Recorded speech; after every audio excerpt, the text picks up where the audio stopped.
Hello and welcome to Pardon the Interception, the bowl week games with your hosts Lee Wood. You got Conrad Williams. Hello, everyone. Me, Nick Taylor. Me, Nick Taylor. Get out of here, doppelganger. I'm at the other end of Nick's cupboard. Right, so with the bowls all done and dusted, let's begin our look around the bowls this week. So starting off in the GFL, we've got the Death Valley Black Knights at the California Quake.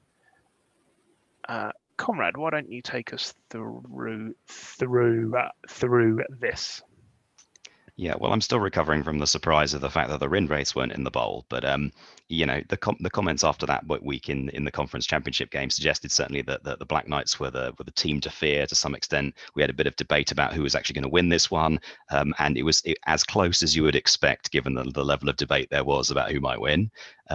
Noticing that the Quake did turn it over 3 times, could have made a bit of a difference in a tight, high-scoring game, a real shootout. But the offensive production of the Black Knights was just really, really impressive. And I think that at the end of the day, if you want to say what was it that won this game, it was just the overall, both sides of run and pass quality of the Black Knights offense that did it for them. So, great performance by Coach Jan. And commiserations to Shane Holmes, who pushed them very close to just a 3-point margin in the end. Okay. I was quite impressed by Shane's return game. He was getting like 50 yards on kick returns, starting halfway up the field. It was rather useful, which is what kept them in the game, I think. Probably the worst team, but better. Special. Yeah, two specialist returners again, yeah. And a big difference on the punting game as well. Yeah, the Death Valley Black Knights still won. Probably shows how good their offense and defense is. Okay. A little bit more of a running game there. An extra 50 yards on the running game helps. And then looking around the players of the season, Conrad, do you want to take us through these and yeah, just a bit of a kind of like a little bit of a retrospective of some of the top players of the GFL. This guy from the Breakers is just incredible. The number of seasons that he's had, enormous receiving totals. And if you go back through his previous years, he's just done it over and over again. His performance this time, this Muzzy, it's just 3,300 yards. He's just so far ahead of the second place receiver. It's just astonishing. So we've got, that's a top offensive player. I give Kinnard some credit because he's carried the Quake offense to a large extent for a lot of the season. In fact, I've got 2 Quake players in here were the conference winners as they were. One of them partly because he's just totally unpronounceable, Gaj Bahadur Gurung, the inside linebacker who led their defense. And I wanted to point him out just because in the conference champs, the Quake really went to town on the Wildcats and did not allow their short zone anything. And I'm sure this guy was a big factor there because he's playing MLB. And then a bit of a nod to the bowl winners, of course, in the form of Wild, because he's done very well for a primarily kind of deep zone oriented kind of quarterback. Pretty rare to see those guys get over 100 quarterback rating. So fantastic job from him as well. Moving on to the Atlantic, we have the Fire Swamp Stallions at the Long Beach Mariners. And unfortunately, the Mariners did not manage to pull off an upset here. The defense of the Stallions just held a little bit too strong, and the wheels came off in quarter 2. If I ignore that quarter, I'm relatively happy with the game. You stop talking about yourself in the third person. Have I? Okay. Good. The Mariners. Congratulations, Aaron. He's now moved off. He's now moved to another league. He's taken his ring with him. So job done. Win and leave. Win and leave. Beat an awful coach. Yeah. Back-to-back rings for the Stallions as well. And we might see Aaron's name in the Delta Bowl as well. But all in all, unfortunately, the result that I think most people expected to see. It'll be interesting for the coach coming into the Stallions. It will, yes. Because they have next to no picks. So has Aaron. They have a very interesting team. It looked like it was rather strange. It was very much a team effort. There were no real standout players. Everyone so, balanced. Yeah, it will be interesting. And players to look at around the league. So I know that on the Atlantic Avenue this week, I believe that Lee Elkins revealed the level of Rames. Rames is a level 21 running back, I think, which is probably why his yardage is so good all season. How that meant he didn't run over me in the conference championship, I still have no idea, but hey. Simon, want to talk about a couple of these players? I think the Atlantic, there's no. It's all good players, right? But there was no one that really impressed me that much. So we're gonna have, apart from Rames. I mean, I do have to do a shout out to the Stallions defensive tackle Quackenboss. Definitely sounds like a duck themed boss from a computer game. It's good naming. Was that chosen by Aaron, or is that a college player? I do not know, but I assume a college player. Costello for the Kings, is that a sign that the Kings could put in a playoff run next season? We will have to see. Nick, Conrad, anything about these? Just your usual wide receiver performance from Pitter at the Aztecs always seems to be well up there in the old yardage for those guys. Quackenboss, as you sort of alluded to, he looks like he's done a lot of work on that defense. 84 tackles and 10 sacks for a DT is strong going and a big part of their defense, I feel. Just doing a bit of investigating, and Quackenboss was not a college player, so that was an Aaron Stanford original, or at least unless the team's been coached by someone else at that stage. Season 26. That'll be a previous coach then. Yeah, season 26. He was drafted in the 3rd round at level 5, so he's obviously done pretty well since then. Aaron was appointed season 26. Whether we got to draft or not. Good point. Right, on to the Big Sky. This was the injury bowl with Davies out injured. Let's see how that affected the game. Simon. It's the big boring Sky, right?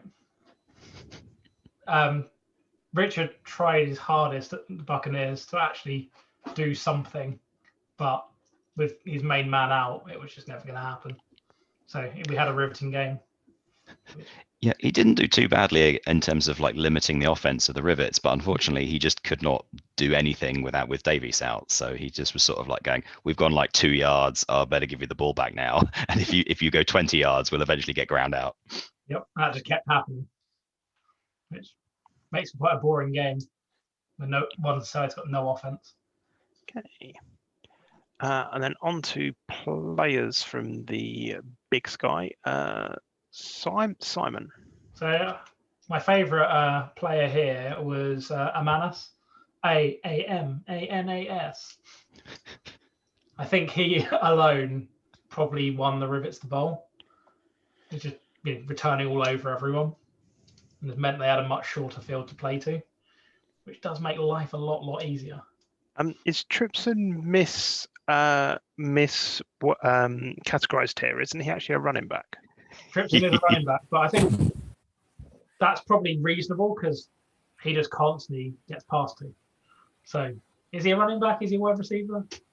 No. Yeah, I mean, over the course of the season, we've been excited about Tripson, and we've mentioned him loads of times because he's just a special player in that you don't really see that.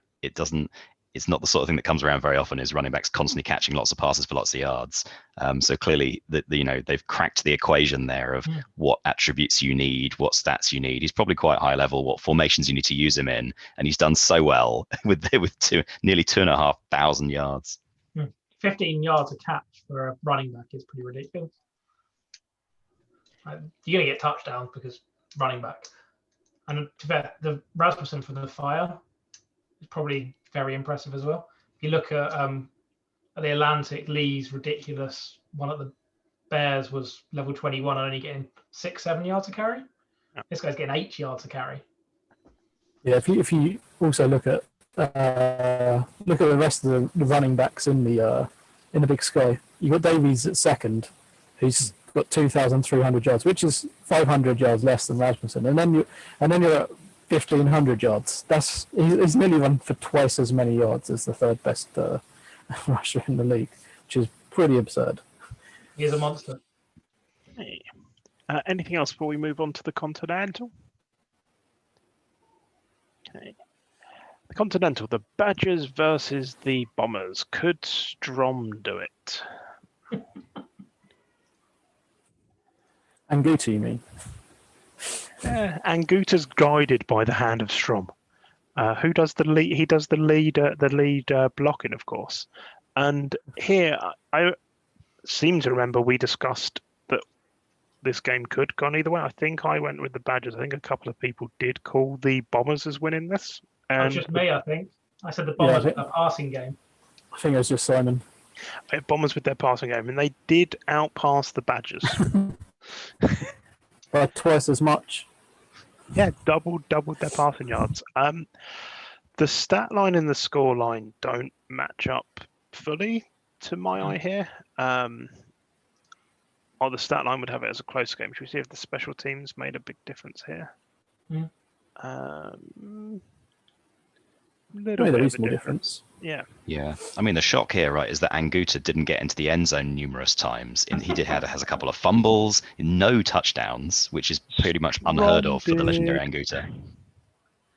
But Strom did get a touchdown, and that's all that really matters. The big thing here is Messenger got 5 touchdowns though, which well, I think we briefly discussed him before. Like if Anguta wasn't around, we'd probably have been talking about Messenger for most of the season because he's got some fantastic yards as well, and he's proven here that he's a quality running back. Maybe not quite in Anguta's league, but certainly up there. Okay. And on to players around the Big Sky. So we've obviously got Anguta here, who, if I remember rightly when I looked at this, his yardage was significantly higher than second place. Which is Messenger. Yeah. Guerra for the Hangers, once again, just really outstanding in his field. And then Akuta for the Eagles, just such a large number of sacks and yards gained from the sacks. Not miles ahead of the rest of the pack, but the impact here must have been huge. Anything else to add on before we move on? Yeah, I mean, like as we see Anguta has been the monster running back as we discussed. Messenger's done a good job. Messenger is 2 years younger than Anguta, so we could see him certainly challenging Anguta for yardage next season, maybe even the season after that. So it'd be interesting to watch that. And will Anguta be as good if Strom falls off the deep end? Fingers crossed he doesn't. And then moving on, for those of you who thought we were going to move to the Delta without looking at Strom's season, you were wrong. Nick, do you want to talk us through the story of Strom?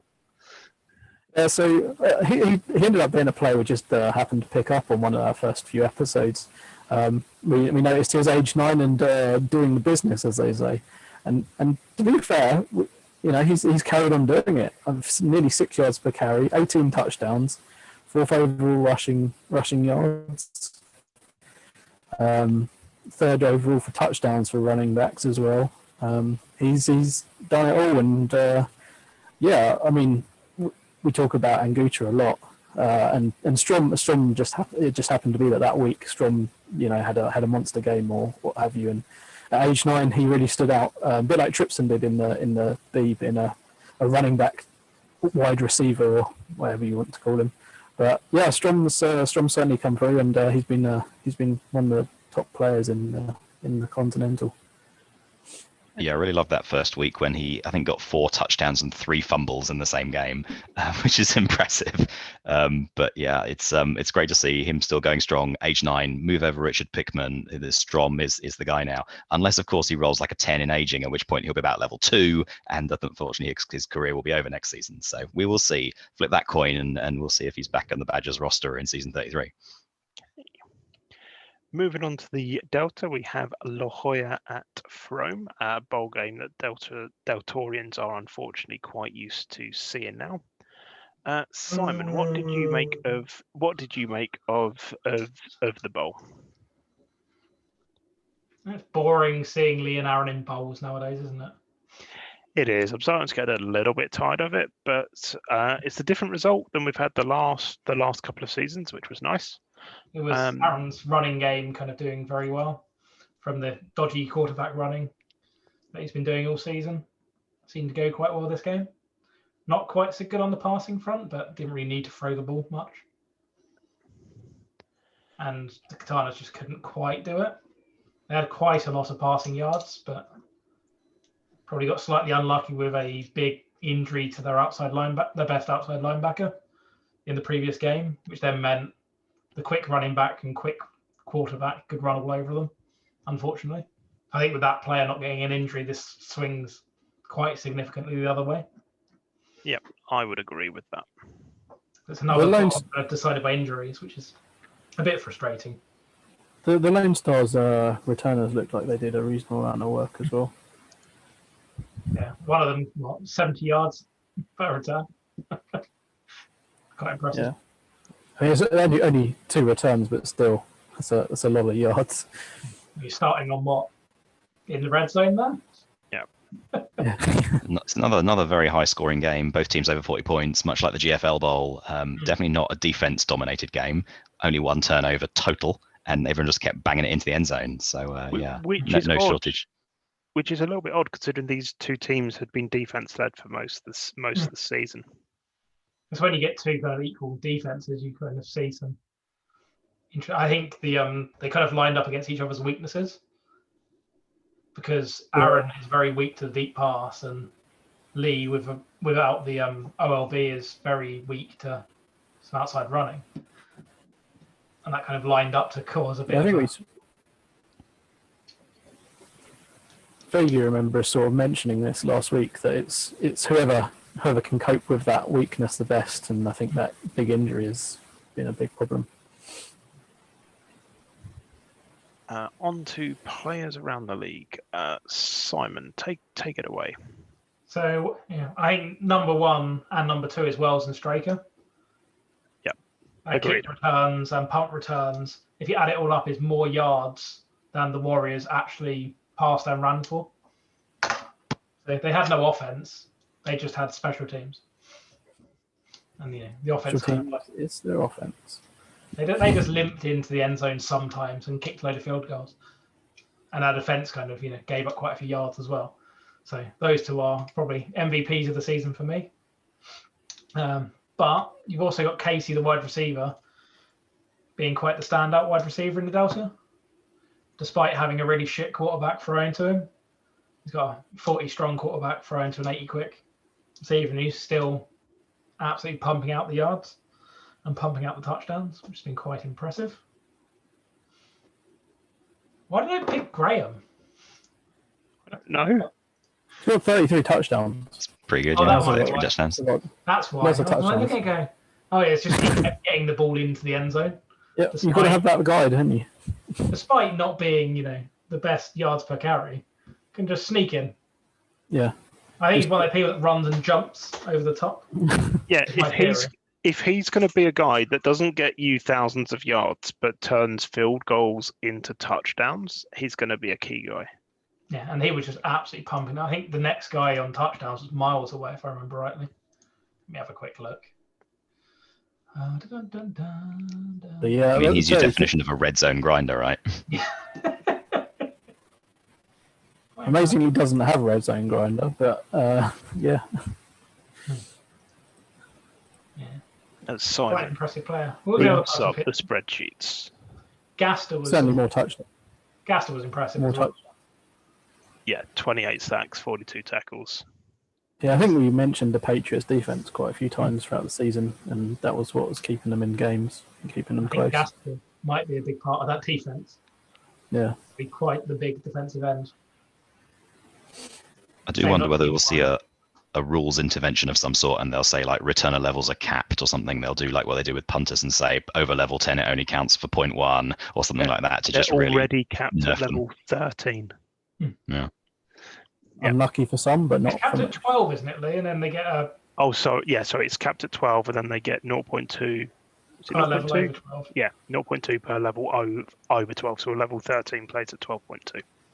Yeah. When you look at the formulas as well, if you get a punter, I can't remember the level, a punter a level about 13 or 14, sorry, kicker, will just kick a touchback, which completely then means your returners are irrelevant. So if you have a good enough kicker, you kind of neutralize their returners. So maybe we'll see a bit of a... Yeah, people Yeah, invest in their kickers a bit more instead. Yeah, Yeah, 'cause kickers. people kind of skimp on them a bit. at the moment. I've mentioned it on many podcasts, and I heard it from Dave Russell. I've heard it from Tim Collier. I heard it from a few other people in the GFL. You want a kicker in the mid-teens. It gives you your field goal percentages. It gives you your touchbacks, and they're not that expensive either. Yes, because they age so well. Yeah. They age so well. You need to train them up a little bit, but you keep one around for a long period of time. So kickers are worth it. Right, should we move on to the Empire? The Red Bulls at the Armageddon Kings. I think I chose the Kings in this game. I might be wrong. I think we mostly chose the Kings, but we weren't ruling the Red Bulls out. It's just how dominant the Kings have been all season. I think I chose Birmingham Red. Yeah. Nick, what did you make of this? This game was excellent for for lots of reasons. Nearly 100 points, 10 turnovers as well, lots of passing, and both teams kept up with one another pretty reasonably well until I think there's 6 minutes left, and it was 34-37, and then the Red Bulls unfortunately fumbled the ball on a running play, and the Kings returned it for a touchdown, which was enough to put them ahead and keep them ahead to virtually to the end of the game. But yeah, I loved this game. It had everything. Really impressed with how the Red Bulls turned up for this game, because the Kings have looked, as I said just now, the Kings have looked very dominant throughout the season with their results. So Red Bulls might well be one to watch next season, and they've had a great season here. Great result, and yeah, I don't think if you're Colin, you can't be too sad about this result. The turnover game has just about cost them, but yeah, you're losing to the Kings who have been quality all season. Touch unfortunate, but you're in a great position for next season, which is the main thing. So yeah, great game, and great performance from both coaches. I think looking at the game, it looks like the Red Bulls actually the Bulls had the better team. They kind of passed yard for yard, and then they ran a lot more and put on a lot more first downs. Problem is, the Kings have a very good special team again. And also I think, fumble differential. Two turnovers, but I think the fumble turnover maybe shows that the Kings' defense is potentially a little bit better than the Red Bulls' defense. That's the way I like to look at it. I don't like to think in random turnover scenarios. It's something's got to cause those turnovers, and usually it's the defense. So three interceptions there, big interceptions as well. All two out of three got a bit of yardage. Not many sacks in the game. I think that was the nature of how much they were passing, both teams. Because they were just throwing the ball to get some turnovers. And if you and everything, it's all pretty even. If you look at the tackles, the Kings inside linebacker got 18 tackles and one forced fumble. You got Lexington and the safety causing a forced fumble as well. I think the Kings the Kings defense has done not the best of jobs because they've conceded 48 points, but they've certainly done enough to cause some turnovers and cause some issues for the Red Bulls. But as I say, the Red Bulls, I think we sort of semi-wrote them off last week. We were just expecting the Kings to win this game, reasonably comfortably, touchdown or two, and that has not been the case. Impressed with the Red Bulls and sort of as expected with the Kings to some extent. Those first down numbers that really show me how good the Bulls were. 25 first downs to 12. I'd expect to have a bigger score. You've also got the question of, was it the Kings' defense keeping the Red Bulls to 10 yards at a time, which increased the number of plays they made, which increased the turnover percentage chances, which then increased the number of first downs they have? Let's have a look at the stat lines. Yeah. I mean, they've also, if you look at the numbers, I know Keane was kept to a low yardage, but bar the one breakaway from Preston, which pushes the average right up to 8. That's over half his yards. That long run, so they have kept him under control as well. I think like 4 yards to carry or so. And usually you find there's a breakaway if your stance is a bit more extreme, but that means you tend to cause turnovers. It's that risk reward kind of thing of, do we try and cause the turnovers and if you can get a touchdown followed by an interception for another touchdown, that puts you 14 points up. You've got a little bit of leeway to let them score some points. So, I mean, Birmingham, they had 10 extra attempts at pass and 13 plus and 2 extra rushing yards. So that's 12 extra plays, which gives more chance for the turnovers. So I think, and then you've got the special teams of the Kings doing better, which then means they've got less distance to go, right? This is the kind of game that could have gone. Yeah. It's a great game. I mean, if you look at it that way as well, like if their special teams is cutting the yardage down and their defense is trying to cut the yardage down as well, I mean, you don't have to go anywhere near as far, and you're going to have less first downs because you've not got to go as far. But a really interesting game. Lots to talk about. Best bowl game, I would say. Yeah, it is definitely the one that I think's driven the most conversation. That's because the E might well be the best league. I'm coming to this conclusion. And looking at the players around the league, Nick, what made these guys jump out? So we've got Kimbrell at the Tomahawks, 31 touchdowns, over 2,000 yards of rushing. It's pretty much got them winning their division, if I remember correctly. Mickelson has had an outstanding season. I mean, you think 2,000 yards is pretty good going for a wide receiver. So to get 2,500 yards with 0 fumbles as well is that's top notch. That's quality. And then you've got Nwosu. I like my defensive players, so we've got a couple of defensive players here. Nwosu with 31 sacks, 45 tackles, stacks of extra yards on those sacks, and Muller of the Rangers with 11 interceptions. I think he was closely followed by one of the other cornerbacks, got 10 interceptions, I want to say. I'll see if I can bring him up. But 11 interceptions, 102 yards on top, and a touchdown. I mean, that's Pro Bowl start. And he's going to do a lot of good work. Yeah, Page from the Tigers got 10 interceptions and 132 yards.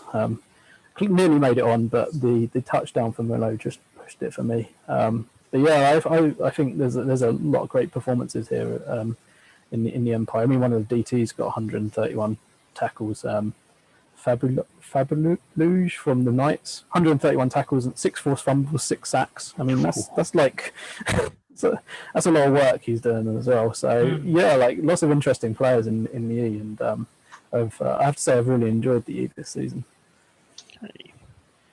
Then I think, yes, we have a special delivery by Nick. Nick, why have we got the spotlight on Postman Pat?